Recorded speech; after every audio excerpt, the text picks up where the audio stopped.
muscular and well-built. That's what they've been saying for years. But for me, an ordinary office worker, it seems like an unnecessary trait.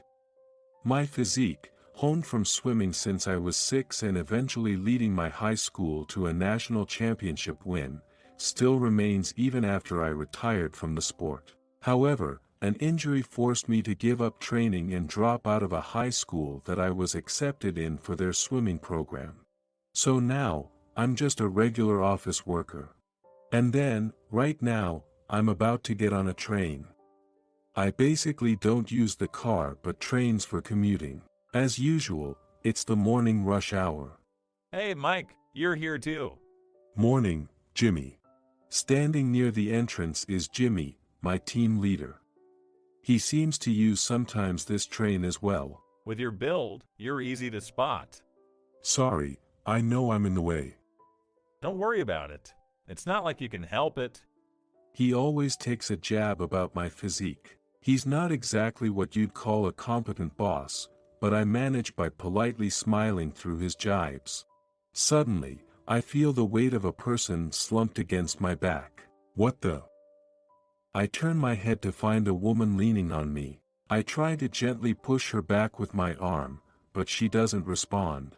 Instead, she goes limp and collapses. Hey, are you okay? I quickly check her complexion. She's pale. I can't feel her breathing. Excuse me, please make some room. Hey, Mike, what's happening? This woman isn't breathing. We need to act fast. It's difficult to make space in the already crowded train. Only a few minutes until the next station. But in a life-saving situation, minutes are critical. I never thought the life-saving courses I took as a swimmer would come in handy here. I make some room by force, and lay the woman down. While preparing to start CPR, I call out. Jimmy. Call 911. Tell them to meet us at the next station. Me make the call? It's a matter of life and death. I continue CPR desperately, but there is no response. I've never felt minutes drag on for so long. Amidst the crowd of passengers, the train begins to slow down. Looks like we're arriving at the station. Someone, get the AED. I quickly instruct a departing passenger to grab the AED from the station. If the cardiac massage can restart her heart, we wouldn't need the AED. To use it, we'd have to remove her clothes, something I hope to avoid. Damn it. She still doesn't have a heartbeat. Resigned, I open the AED kit, and without missing a beat, cut open the woman's clothes with the scissors from the kit. Mike, you could get sued for this. Then cover her up. Everyone. Please look away. Despite asking for privacy and assistance, strangers are still peering out of curiosity or trying to take pictures with their phones. Gritting my teeth, I initiate defibrillation with the AED. Bang! Electricity courses through her, and the woman's body lifts slightly. I immediately check for breathing and resume cardiac massage. Make way! Move! Led by a station staff, paramedics rush in. We'll take over. Thank you. I've used the AED once, and she's been without a pulse for probably 3 or 4 minutes. Got it. Thanks for your help. I took off the suit jacket I was wearing, and got off the train with her. I ran alongside the stretcher to the ambulance, trying to block out the view of bystanders to ensure the woman's dignity was protected. When she was safely inside, I draped my jacket over her legs so it wouldn't be in the way and informed the paramedic. Please use this. I did it because it would be terrible for her to wake up with her clothes in that state and not having anything to cover herself with. We'll take it from here. You've done a great job. Please, take care of her. Watching the ambulance drive off, I finally catch my breath. Arriving late to the office, I was greeted by Jimmy, who had a smug smile on his face. Great work, Mike. I've explained everything to everyone. Thank you. When I called the office to say I'd be late, Jimmy had already informed everyone of the situation. Sitting at my desk, I finally start to relax a bit after hearing Jimmy's words of admiration. Man, you really did something there. Well, I knew what to do, so I just went for first aid. No, didn't you see? All those bystanders with their phones out. What's wrong with people? A person was dying, and... You're done for, man. Huh? I couldn't understand what Jimmy meant. He immediately pulls out his smartphone, plays a video of me performing CPR on the woman. It's a good shot, right? Wait for what comes next. The video plays on, showing how I cut open the woman's clothes to attach the AED. I don't see what the problem is. Doing something like this in a crowded train, touching a woman's body, you didn't think this through. What? I did it to save her life. And look, I asked you and everyone else to block the view, didn't I? I could even hear myself saying that in the video recording, but Jimmy just starts laughing out loud. Idiot. You can just mute the audio and upload it to social media. What? People care more about how right they look rather than actually doing what's right. That's society for you. Are you kidding me? If this video spreads, the woman you desperately saved will sue you, and your life will be over. There you are. This is why dropouts with muscles aren't the sharpest tools in the shed. His words were so far removed from common sense that I was stunned. That's not what happened at all. Well, it's going to be tough to find another job as a dropout, but good luck. He walked away laughing, leaving me with the cold stares of my coworkers. Was I supposed to just ignore her, the woman who was dying and leaned on me? I had no words. I can't even figure out what's right anymore. Eventually, I couldn't focus and ended up leaving work early that day. A few days later. Contrary to what Jimmy had said, there were no signs of the video being spread on social media, and life seemed to return to normal. Jimmy kept badgering me, saying it was the end for the dropout. But he eventually stopped when I didn't respond. Yes, yes. Yes, he's in today, but is that really? The CEO's surprised voice made me instinctively look over. For some reason, he was looking at me. Understood. We'll be waiting. What? They're here already? His shift in tone and demeanor caught not just my attention but everyone's in the office. After hanging up with trembling hands, he sighed deeply. This is serious, Mike. Yes, sir. I need you and Jimmy in my office immediately. Jimmy, please bring over refreshments when our guest arrives. Me. That's right. As soon as he said that, the CEO stood up. I hurriedly followed him. Sir, Mike, have you heard of Forest Corporation? Yes, they're one of our major clients, right? Their CEO insists on meeting you. It seems they're aware of your life-saving actions the other day. I felt the blood drain from my face. Could it be that what Jimmy had said about causing trouble for the company, being sued and ruining my own life, was coming true? Sir. It's okay. Don't say anything. Just listen to what they have to say. Yes, all right. As soon as we entered the CEO's office, we could hear the sound of high heels clacking down the hallway. Before I could prepare myself, the CEO of Forest Corporation appeared at the door with her secretary. She was a tall woman. Aren't you? You're Mike, right? I was surprised to see her. She was the woman I had helped on the crowded train the other day. Miss Forrest, we're sorry you had to come all this way. It's fine. I really wanted to meet you in person. Saying that, Miss Forrest signaled her secretary. The secretary started playing a video on a tablet. The video had the audio part muted. Oh, boy. Just like Jimmy had said, without the audio, it looked like I was inappropriately touching a woman's body as I cut her clothes. Even if the truth was different, without context, it appeared as if I had done something socially unacceptable. Then, Jimmy entered the room with refreshments. He was surprised to see Miss Forrest, but seeing my pale face and the tablet screen, he smirked. Mike, you're getting sued. I knew it, dropouts always mess up. He put down the refreshments, eyes fixed on the tablet screen, and laughed out loud. Miss Forrest smiled sweetly and turned her gaze to Jimmy. This video, you posted it on social media, didn't you, Jimmy Simon? What? Don't play dumb. We've already investigated. She handed over a document with a lawyer's name, an investigation report, and a statement which stated she was suing Jimmy. His eyes widened as he started trembling. What are you talking about? Why me? It's quite simple to request information disclosure. The one getting sued isn't Mike, it's you, Jimmy. I didn't do anything. It was him who stripped your clothes in public and touched you. Mike was performing a life-saving act while you were defaming me by spreading an inappropriate video of me on social media. Even a child could tell who deserves to be sued. No way.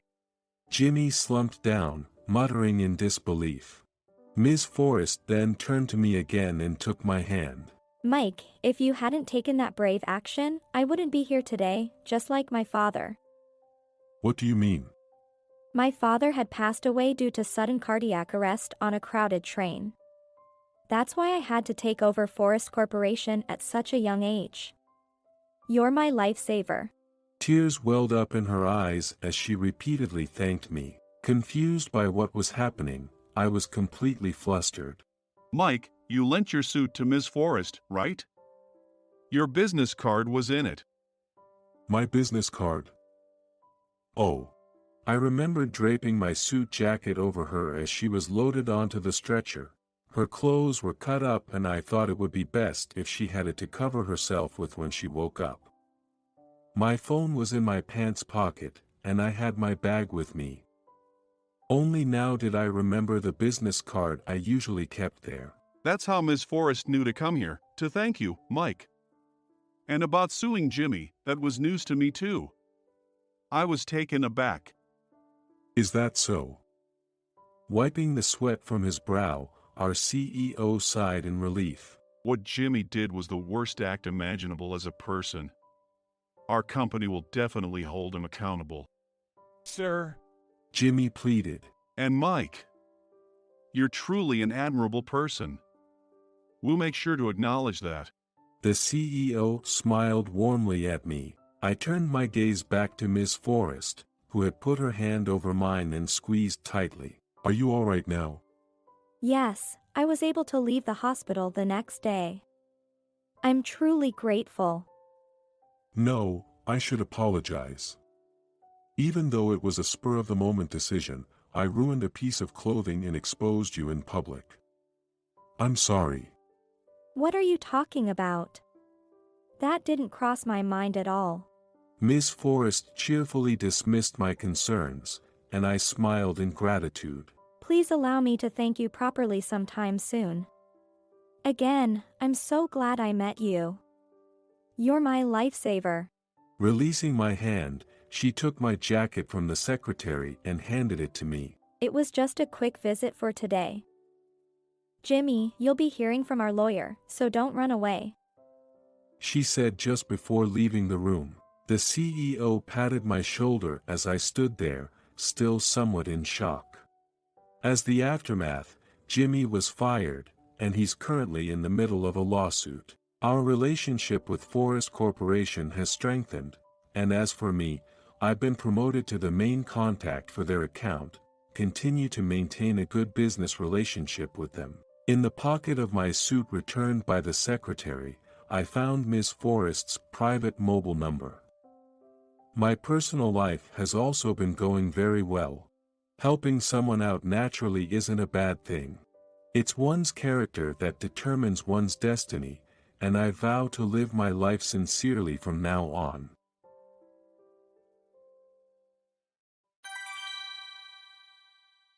So, you give us a good laugh, okay? The words of Elsa flashed through my mind.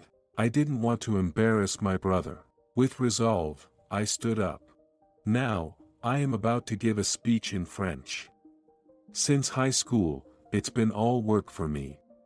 I've never even given a speech before. The hall was filled with Elsa's friends from her days at a French university and people from France. My hands trembled as I took the microphone. Then, I began my speech. I'm Keith Johnson. 41 years old. A dull man. No hobbies at an age like mine. I don't drink or smoke. Maybe it's from my father. He was the kind of man praised, if only he didn't drink. Anyway, he had a bad drinking habit. I thought it made sense he'd pass away before 40. That's why I hated alcohol. When he died, my brother Mike was just 7. I have to raise Mike, you know. Besides, with your grades, no decent university would take you. My mother said, so I looked for work. My high school grades were all C's. At that time, I didn't see the point in university, nor had I thought about the future, so I decided to follow her advice. I was 18. But in today's society, where education matters, the harsh reality is there aren't many jobs for someone who only finished high school. I was starting to realize that faintly. There were no job prospects even after graduating high school in July. During the tough times of not finding work, I met Stevens. What's a kid like you doing out here at this time? What about school? He bent down to get a better look at me. Seeing me stay silent and look down, he went to a nearby store and got a Crush orange soda. He slid the bottle towards me.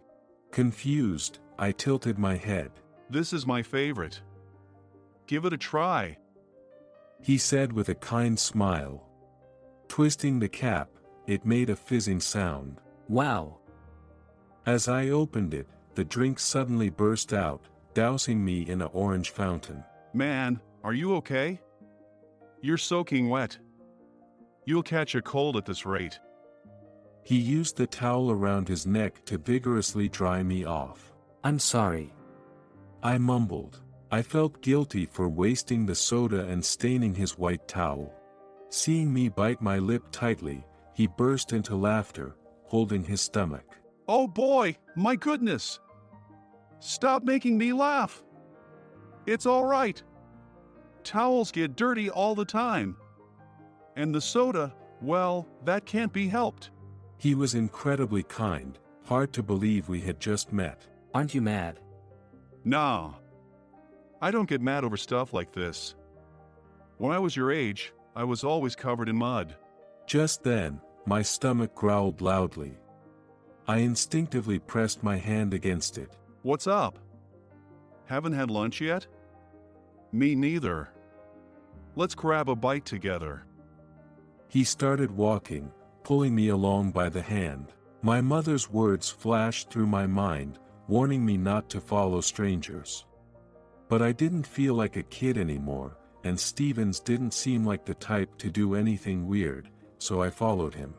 We arrived at his house, where he treated me to hot dogs. After we finished eating, Stevens looked at me and said, Why were you wandering around in broad daylight? He asked in a kind voice. I explained my situation.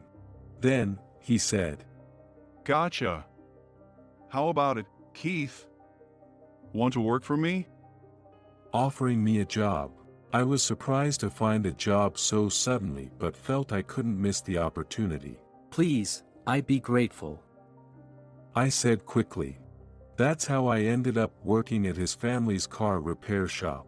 When I asked why Stephen approached me that day, he said he couldn't just leave me wandering around looking hungry. I was happy to be able to work for my mother and brother. I worked my hardest to make life a little easier, especially for my mother. Since then, it's been 25 years of service. I joked with Stevens, who had become the manager, around while getting down to work. Hey, Stevens. You look older than yesterday, don't you think? Now fully grown, I teased him as he sipped on his Crush orange soda. Cut it out. You're already in your 40s yourself, aren't you? I'm still fresh. He replied with a laugh. It's been 25 years since that time, a bond formed through various ups and downs. He's irreplaceable to me. Well, guess you still have the taste buds of a kid, drinking that crush orange soda, I said with a mischievous grin. And you? Still can't handle mushrooms at your age, can you? We looked at each other and burst out laughing. All right, shall we get started? Yes. With that, we went back to our posts. Most of my salary goes directly into my mother's bank account. I'm always happy to receive her grateful emails every month. I live in an apartment near the factory, and haven't been home in a long time. So, I haven't seen my mother or brother Mike, who must be all grown up by now. When Mike was in middle school, and I went home after a long time, the first thing he said was, "You smell like grease." Furthermore, my mother frowned and said, It's embarrassing having you around the house. Since then, I've made it a point not to go back. I don't want to make them feel uncomfortable. I care deeply for my family and love them. That's why I want them to be happy. So, I decided to work hard, living at my job. And to tell you the truth, I have a partner. We've been together since our 20s. My girlfriend's name is Natalie. We go out on a date at the end of every month. Natalie works as an office clerk at the same factory. She started as a college student part-timer. Initially, I was the one who taught her the ropes. She wasn't the quickest learner and made quite a few mistakes, but she always worked hard. She never repeated the same mistake twice, always taking notes. I heard she reflected on her day when she got home. And she looked at her notes every day to make sure not to forget. I was drawn to her sincere and diligent approach to work. It was my first love. Once I realized my feelings, I acted quickly. I was surprised at how proactive I could be. Embarrassingly, I went all out in pursuing her. My words might have been clumsy, but she responded to my feelings, and we started dating. Yet, now in our 40s, we're still not married. My earnings are still needed for my mother. It's tough for me to come up with a large sum of money for marriage right now, and I still need to keep working. So, while I have a desire to get married, I haven't been able to do so up to this point. Anyway, my brother Mike got into a good university and landed a job at a top-tier company. Although I haven't returned home, my mother reached out to me when Mike got his job offer. When that happened, I showed Natalie the message, but she had a sad expression on her face.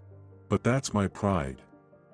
I'm glad I worked hard for it, I said, but her expression turned somewhat complex. She said, I want you to prioritize your own happiness. But I thought my family's happiness is my happiness. I wished for Natalie, my mother, and Mike to be happy more than anything else. At least, I have Natalie and a supportive workplace. I always feel lucky. One day, I received a message from my mother telling me, Come home dressed neatly. Mike was bringing his prospective spouse. Filled with joy, I changed into my best clothes, and returned to my parents' house. The home I hadn't visited in a while had been expanded and looked quite impressive. Thinking about how hard Mike must have worked, I felt proud. His fiancée named Elsa seemed like a smart person. She had beautiful colored eyes and was dressed in an elegant dress, making her a beautiful woman.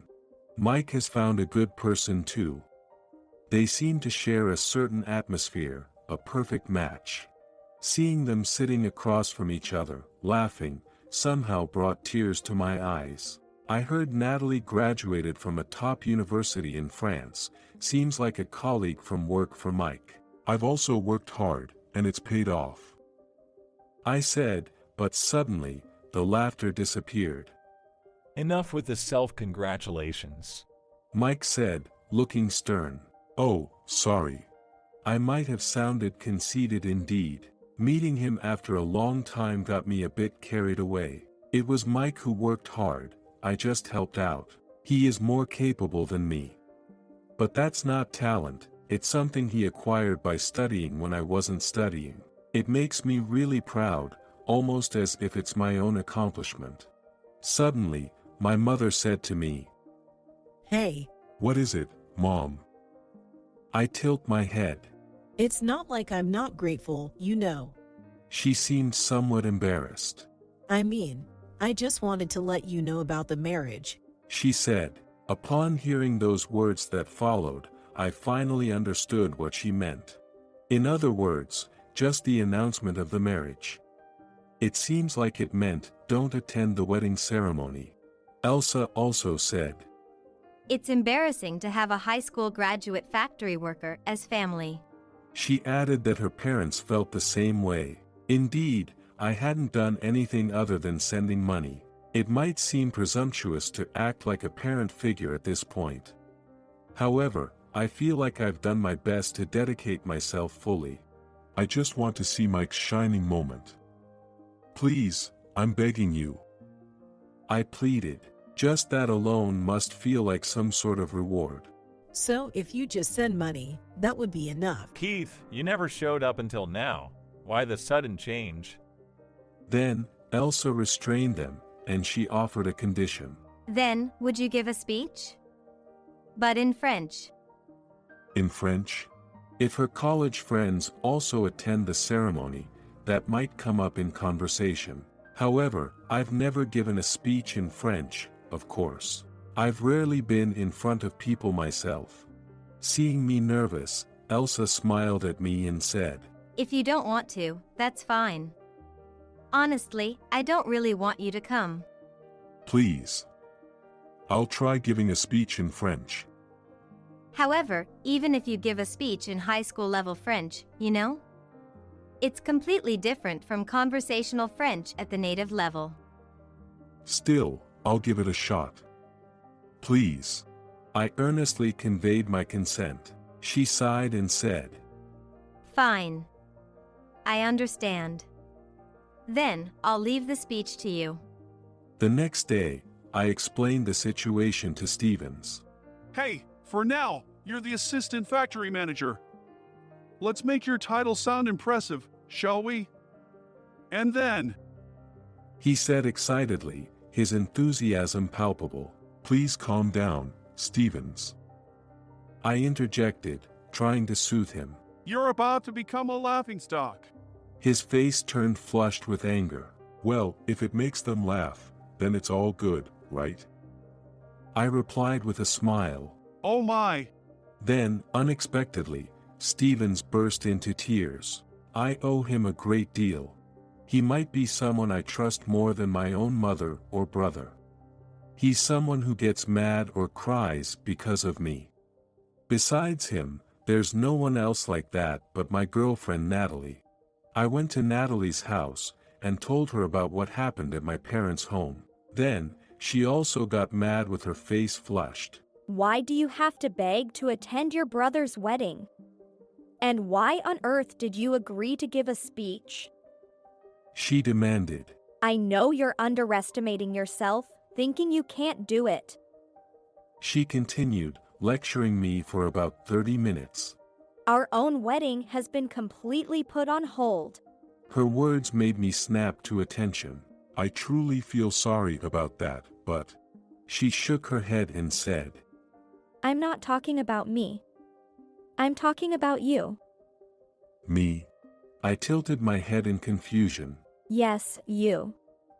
You keep saying you're doing everything for your family, but who's working hard for you? She asked. After a moment of thought, I replied. You are. And Stevens too, I added. She sighed heavily and shook her head from side to side, asking, What good does it do if you don't value yourself? I had no answer for her. As I drafted the speech, I reflected on something. Since my father was alive, I couldn't recall any good memories. My mother had always doted on Mike. Even when she came back from shopping, there were always ice cream treats for him, but never for me. Even when I had a cold, she wouldn't buy me a single ginger ale. Was it because I resembled my father? a distant mother and a drunken father. I worked hard for Mike's sake, or so I thought. However, perhaps it was just a way to distract myself from the harsh reality, to pretend that certain things never happened. Maybe that was the real reason. For instance, if I were to collapse tomorrow, who would come to mind? Probably not my family, but rather the faces of Stevens and Natalie. Yet, for now, I want to prioritize the feeling of doing it for my mother and brother. Otherwise, my life would seem to have been all in vain. It's a bit of a curse, isn't it? I chuckled self-deprecatingly. Time passed, the day of the ceremony finally came. I hardly slept at all. I kept rewriting the speech manuscript. In doing so, I lost sight of what family truly means. I hardly did anything beyond handing over money. Consequently, I have very few fond memories. When I was rejected, I should have made more effort. As I pondered over what I had been doing, merely sending money without deeply involving myself for the sake of my family, I often thought. I got a ride to the venue in Stevens's car, and Natalie tagged along as well. Why aren't you two chauffeuring for your own wedding? Seriously. But anyway, the venue we're heading to now is absolutely beautiful. I'd love to have our wedding in such a gorgeous place. Natalie remarked as she looked at the venue brochure. I can't wait to see it too. Driving, Stevens swayed his body from side to side. Stevens, drive safely. Otherwise, we're not inviting you to our wedding. Of course you're. I'm the one who raised you guys. No, you're not. We burst into laughter. The three of us engaged in aimless conversation, getting lively with no clear topic. Although the car is small, it feels more comfortable than home. It's a strange feeling going to bless my brother now. I asked Stevens to drop me off in front of the hotel. Natalie kissed my cheek lightly and assures me. You'll be fine with the speech. Just relax. But I stuttered, and then a disgruntled voice interrupted. What's up, Keith? You're already here. I found myself face to face with Mike and Elsa. It seems I've arrived quite early for the relatives. Elsa chuckled and suggested. Are you feeling too nervous? You can still back out now, you know? No, I'll attend. I replied. Just don't embarrass us. Mike remarked. Well, please entertain us to your heart's content. Elsa added with a laugh. At first, I didn't notice, but I had a vague suspicion after hearing it from the couple. Sure enough, I came here to be ridiculed. Seeing their cold smiles, I became convinced. As I was leaving, I overheard a brief exchange between Elsa and Natalie. What did Elsa say, Natalie? I hurried over, worried that Natalie might have been criticized. To my surprise, I found her crouched down and trembling. She must have been told something after all. Anger welled up within me. Bending down to peer into her face, I found her smiling. Hey. What's up? I was just startled. She just said to me, I'll see you in the venue. What does that mean? I didn't understand. At least, Natalie didn't seem to have had a bad experience, which relieved me. It seems like they mistook me for one of the guests they invited. But I had no idea what they were saying at first. That bride doesn't even recognize her friends' faces? She said, looking crestfallen. I was surprised too. It seemed that Elsa didn't realize that Natalie was my girlfriend. Inside the venue, I wasn't allowed to sit in the family section. In the section, my mother and Elsa's family were chatting and smiling. It was the same both in the chapel and at the reception. This is just too much. I feel conflicted. At the reception, I was seated with the groom's friends. As I observed the surroundings, I overheard comments like, We weren't really that close, but it can't be helped. It's literally just showing off the bride, isn't it? I'm only here because of work obligations. Everyone was saying like that. What kind of relationships are they maintaining? I was bewildered. I deeply regret not being there during Mike's formative years. Furthermore, as I eavesdropped on the bride's friends, I heard conversations like, It seems like a showy ceremony typical of her. and I was told to attend to add to the prestige. What a weird thing to say. it seems like there's not a shred of genuine blessing or respect in this wedding. Were there no true friends for these two? My mother's dress in the family section looks quite extravagant. I remember once suggesting buying her something nice for Mother's Day, and she replied, Just send money silently. I thought it was just modesty, but now I can imagine what she was really thinking. The seats in the friends section, and probably those occupied by some higher-ups, were just simple chairs. However, the family section had noticeably luxurious seats, unmistakably foreign-made. The area around the bride and groom was adorned with an abundance of fresh flowers, creating a grand atmosphere.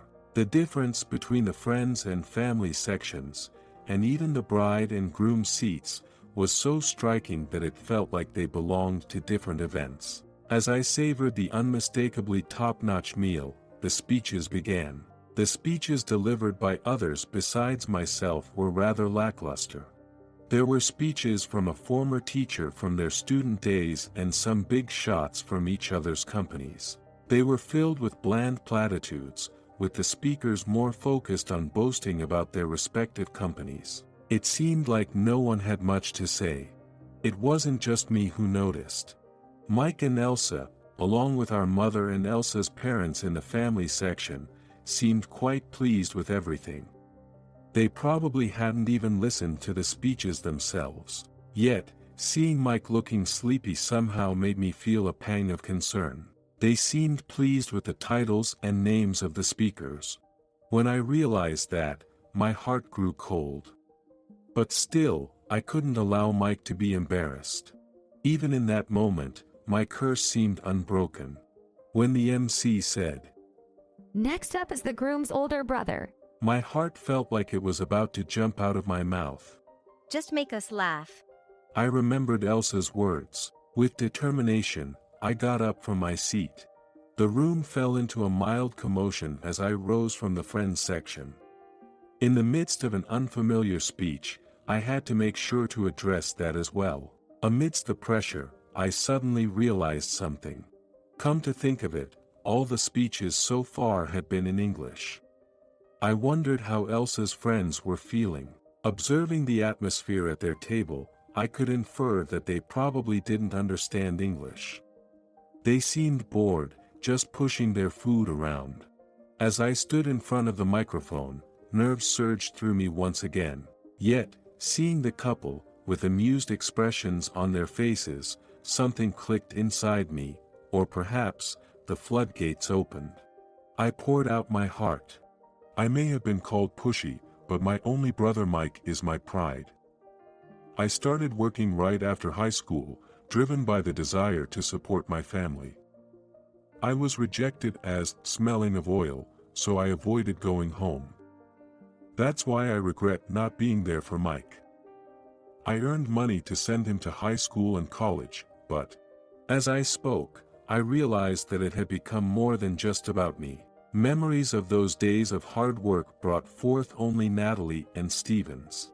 Then, I continued my speech. I was told by all my relatives not to come to the wedding, but I came anyway.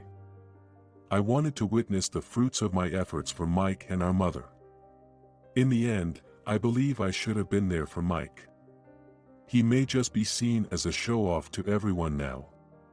However, I hope you can still offer your blessings. I truly believe they love each other. I made sure not to end it with complaints. My emotions may have made me speak quickly. I finished my speech. The applause came only from those who came from the French-speaking section of the bride's side. There might have been some of Natalie's fellow countrymen there too. Others seemed stunned by my fluent French. My proficiency in French was thanks to Natalie. She is of French-American descent. During university, She studied abroad in the United States, where her mother's family is from. I bombarded her with French to try to impress her. I hadn't learned it through formal study. I barely knew any grammar or vocabulary. I picked it up through conversations with her. So, I felt hesitant to showcase my French skills at such a joyous occasion. Just speak as we always do, as you do in our everyday conversations. Natalie reassured me. Ultimately, it seemed to have worked, at least to some extent. I breathed a sigh of relief. Meanwhile, Elsa glared at me, her face flushed. Mike was utterly bewildered, unsure of what to do. He appeared completely disconcerted. Both my mother and Elsa's parents were taken aback. These 5 people had intended to ridicule me. If their plan didn't succeed, would this be the expression on their faces? Finally, I made up my mind. After the ceremony, I declared that I would sever ties with my family. In any case, I was supposed to be of no further use. After all, it had been merely a transactional relationship based on money. They probably had the intention of making a laughingstock out of me and then saying goodbye. Though there were no thanks or apologies from Mike until the end, he silenced my mother and Elsa, saying, "You're the one who caused us same." I believe it was his way of showing sincerity. I don't know what will become of the 2 of them. They weren't even blessed at the wedding ceremony. Today's incident may have further worsened the attendees' impression of Mike and Elsa. Despite cutting ties, I find myself wishing for their happiness. It's ironic, really. Later on, I was officially promoted to assistant factory manager. Are you serious? Sure. I've seen how hard you've been working. I trust you with this responsibility," said Stevens with an unusually serious expression. His trust, from looking after me all this time to entrusting me with such an important role, moved me deeply. My eyes welled up. "Thank you so much. I'll keep doing my best." I enthusiastically expressed my gratitude. Also, spurred by that, I decided to marry Natalie. Family isn't just about blood ties. It's about connecting with each other emotionally and building something together. Being family doesn't mean depending on each other. It's not a shackle, just realizing that is worth all the effort I've put in. So, maybe from now on, I should also think about my own happiness with Natalie. I want to live with the family I have gained along with myself. My name is John Harper. I'm about to turn 20. Though I live a normal life now, I survived a harrowing childhood. I've lived with my mom since I can remember. I have no memory of my father. My mom was hysterical. If something displeased her, she would hurl objects while screaming abuses, using me as her punching bag. "I wish I'd never had you." How many times have I heard those words? "I'm sorry, Mom. It was always me who made her angry." That morning too, just because I said I was hungry, she started yelling. "Shut up." I immediately apologized, but even that seemed to annoy her. She threw a cup that was at hand, hitting me on the forehead. The pain was less of a concern than the dread of what was to come. Next thing I knew, I had grabbed my backpack and run out of the house. Sitting alone on a bench in the empty park at dawn, I looked up at the sky at the sound of chirping sparrows. The sunlight filtering through the trees was beautiful and dazzling. Why does the morning only have light? The sound of dishes clinking, a mom calling out to her children. All the sounds of life filling my ears were bright. I felt I shouldn't be here. Feeling like I had nowhere to belong was akin to despair. I was hungry. I drank lots of water from the tap. But, of course, it didn't satisfy my hunger. I returned to the bench and sat there blankly. Hey, are you okay? Looking up, I saw a woman peering down at me with concern. School, it's summer break, right? Why are you here with a backpack? Oh, you are bleeding from your forehead. I panicked and touched my forehead. A smudge of blood was on my finger. Ah, the cup earlier. Did you hit it somewhere? I couldn't possibly explain to the woman. If I told someone and it blew up into a big deal, my mom would be mad at me again. Shaking my head was all I could manage. Can you turn this way for a minute? Then, she took a hand towel out of her bag. Stay still for a bit. She wet the towel at the tap and gently pressed it to the wound. I felt the cool touch, and also the sting of pain, which made me clench my teeth. Are you trying to bear it? It's okay to say it hurts. She said while wiping gently. This won't leave a scar. She applied a large band-aid. It's a bit noticeable, huh? She smiled kindly at me and patted my head. Thank you. I wanted to leave the place quickly in fear of being asked again how I got the wound. As I stood up, the woman offered me something. I've just bought breakfast from that bakery over there. Here, take this. Huh?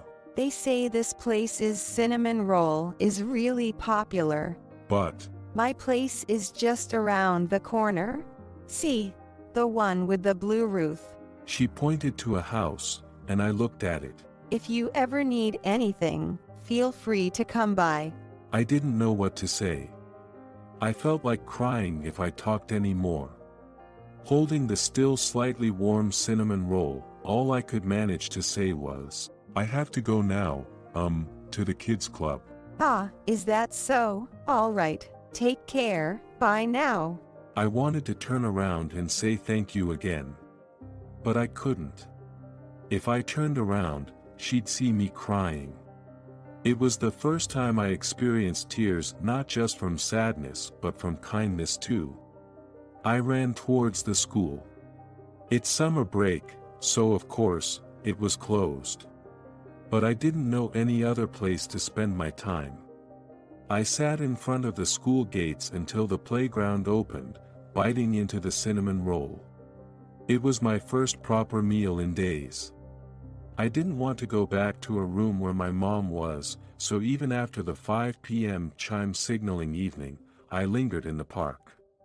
I didn't have enough energy to play with anyone, just sitting alone in the shade to avoid the heat. Hey, aren't you the kid from this morning? When I turned around, there she was, the woman from earlier. Surrounded by an indescribably gentle aura, all the emotions I'd been holding back came rushing out, and I started crying out loud. It's okay. It's all going to be okay. She said as she made me sit on the bench and opened a juice she bought from a vending machine. After gulping down the juice, I was still unable to stop crying. Gently touching my back, Shaw asked, What's your name? John Harper. John, huh? I'm Wilson. I'm a social worker around here. Social worker. It means I help out folks in the neighborhood when they're having trouble. So, if there's anything bothering you, John, I want you to tell me. Looking into her kindly smiling face, I couldn't hold back any longer. My mom, she hates me. It'd be better if I wasn't around. Seeing me tremble as I spoke, her face turned filled with sadness. That's not true at all. Your life is really precious. She said so, gripping my hand tightly. Children are treasures. That's why we all need to protect them. Hearing those words, I started to cry again. She then asked me various questions about my family and living situation. I'll walk you home. Let's go together. I shook my head. I don't want to go back. I'll be with you. It'll be okay. I couldn't just stay in the park forever, so I reluctantly started walking. It was when we got in front of the apartment and Mrs. Wilson was about to ring the doorbell. The door burst open. My heart started pounding at that moment. John, where have you been? Seeing my mom looking like she was about to leap at me, Mrs. Wilson quickly stepped in. Hello, nice to meet you. Who are you? I'm Wilson, a social worker. Hearing that, my mom's eyes narrowed even more, glaring at Mrs. Wilson.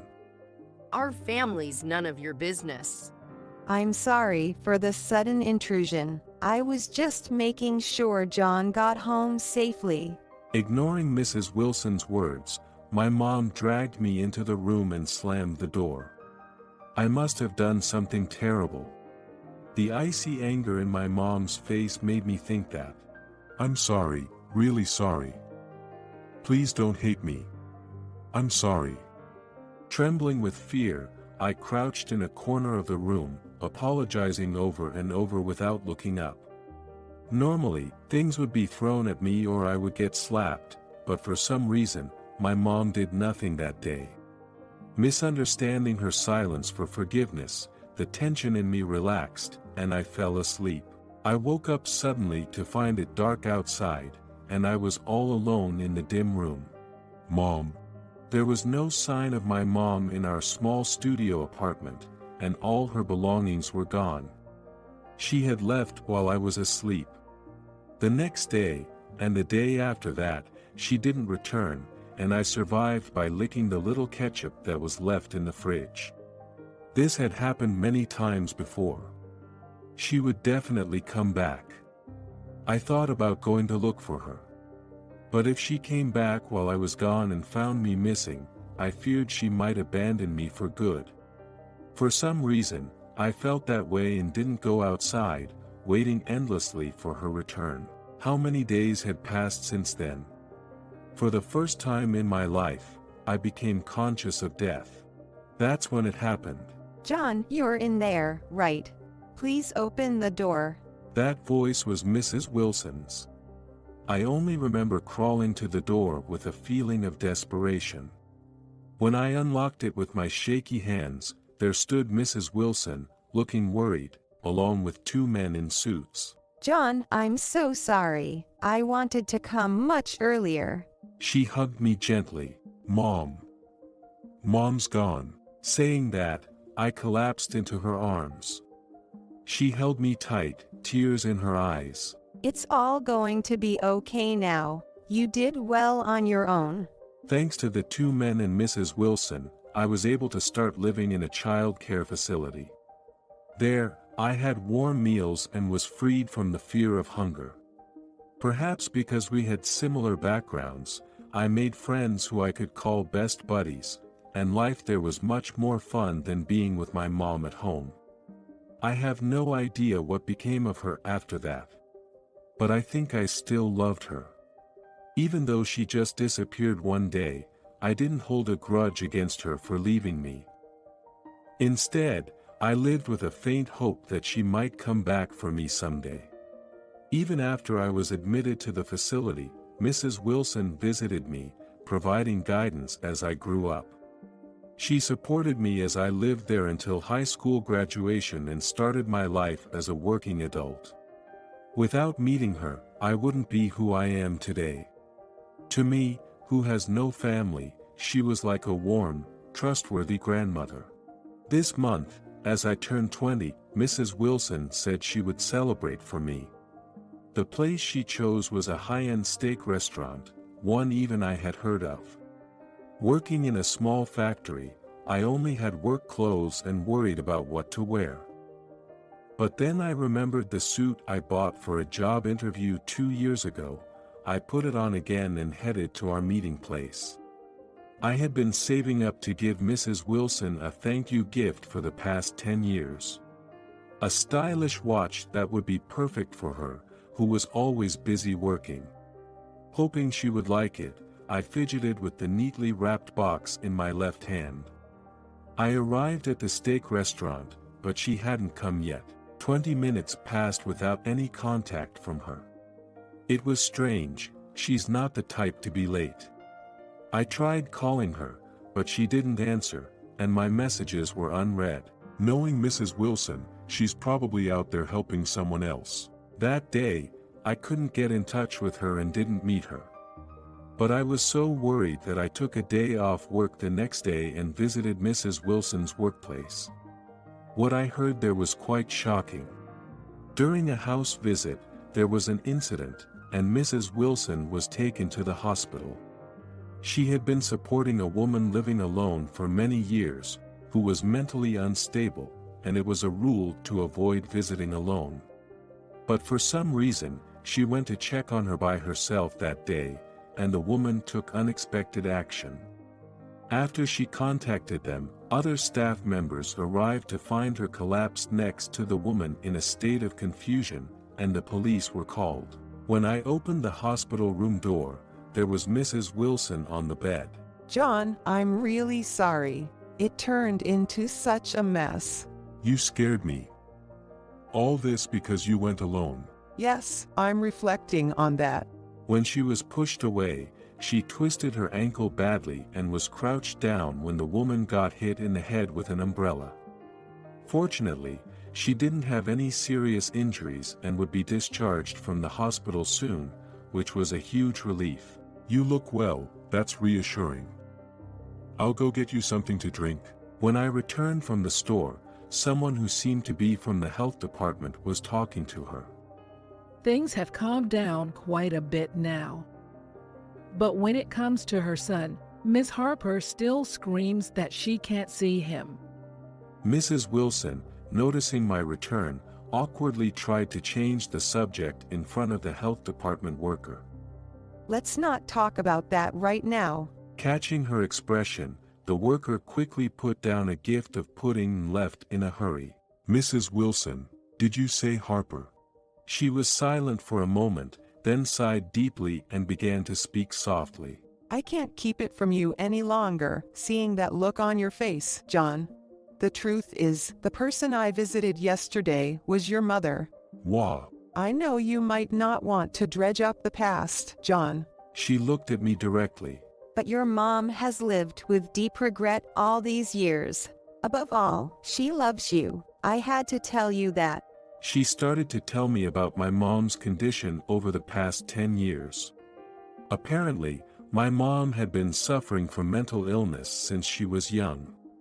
Her condition worsened when my dad left us, and she stopped taking her prescribed medication. The reason she didn't return that day was that she had attempted to take her own life. Before I was taken into care, she had already been protected by the police. Diagnosed as unable to raise a child on her own, she was admitted to a psychiatric hospital for 9 years. I heard she applied for social welfare last year and was undergoing social reintegration training to be able to live in the community.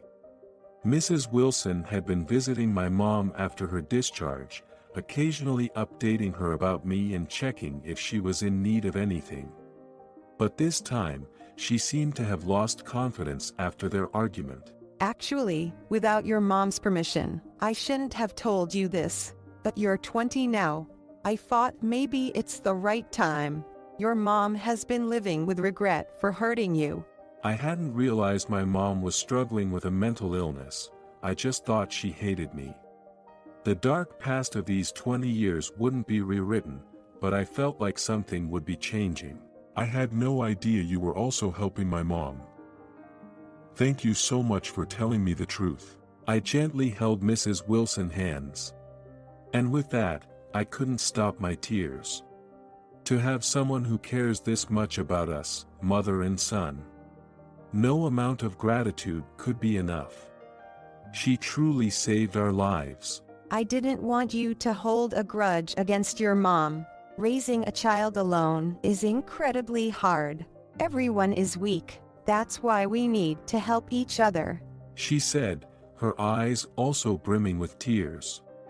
I handed her the watch I intended to give her the day before. Please continue to be there for us. This is a token of my gratitude, I said and smiled. For me, this is the first time.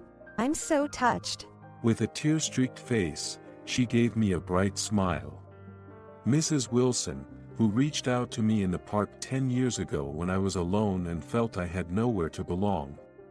Though I grew up without knowing what a warm family was, she taught me more than enough about love. If I ever become a parent, I want to protect my child with all my might, just like she did. and watch over them with love. Someday, when my mom overcomes her illness and we are both ready, I want to meet her again. Of course, Mrs. Wilson will be there with us.